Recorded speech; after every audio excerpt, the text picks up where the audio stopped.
গিলতেও পারছে না, উগড়োতেও পারছে না। তন্ময় ভট্টাচার্যকে নিয়ে কি এমনই দ্বিধাদ্বন্দ্ব কাজ করছে সিপিআইএমে? অনেকে কিন্তু তাই বলতে শুরু করেছে।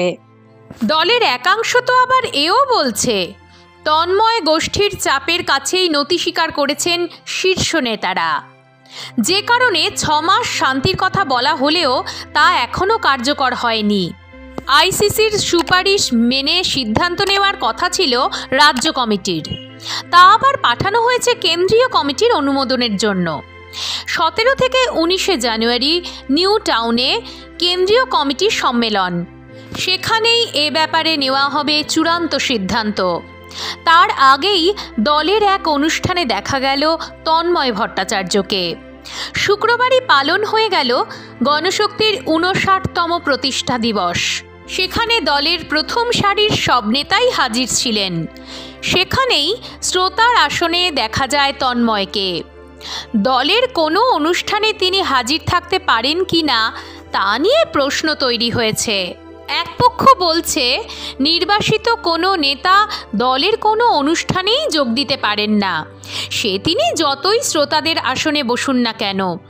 আর এক পক্ষ ফিসফিসিয়ে বলছে তাহলে কি দল লোক দেখানো সাসপেন্ড করেছে তন্ময়কে? শুধুই খাতায় কলমে নির্বাসিত তিনি? এ নিয়ে অবশ্য তন্ময়ের স্পষ্ট বক্তব্য আছে।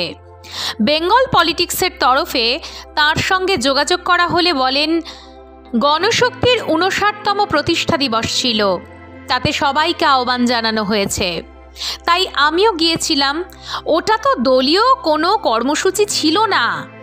দলের যদি কোনো জনসভা থাকে, আমি যদি শ্রোতা হিসেবে সেখানে হাজির থাকি, তাতে তো কোনো অপরাধ নেই। তন্ময় ভুল বলছেন না। গণশক্তির প্রতিষ্ঠা দিবস অনুষ্ঠানের জন্য কাগজে বিজ্ঞাপন দেওয়া হয়েছিল।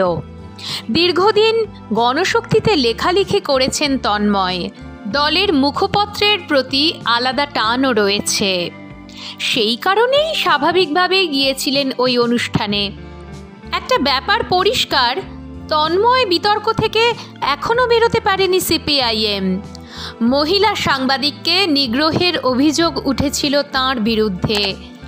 দলীয় সূত্রে খবর, আইসিসি তদন্তে নেমে এই ঘটনায় তন্ময়ের বিরুদ্ধে কিছুই পায়নি, কিন্তু অতীতে তন্ময়ের বিরুদ্ধে নাকি এমন অভিযোগ জমা পড়েছে। তারই ভিত্তিতে শাস্তির সুপারিশ করেছে আইসিসি। অভ্যন্তরীণ কমিটির এই তদন্ত প্রক্রিয়া নিয়েও রয়েছে প্রশ্ন। সেই কারণেই কি দমদম উত্তর কেন্দ্রের প্রাক্তন বিধায়কের বিরুদ্ধে সিদ্ধান্ত গ্রহণে এত দোলাচল দেখা যাচ্ছে?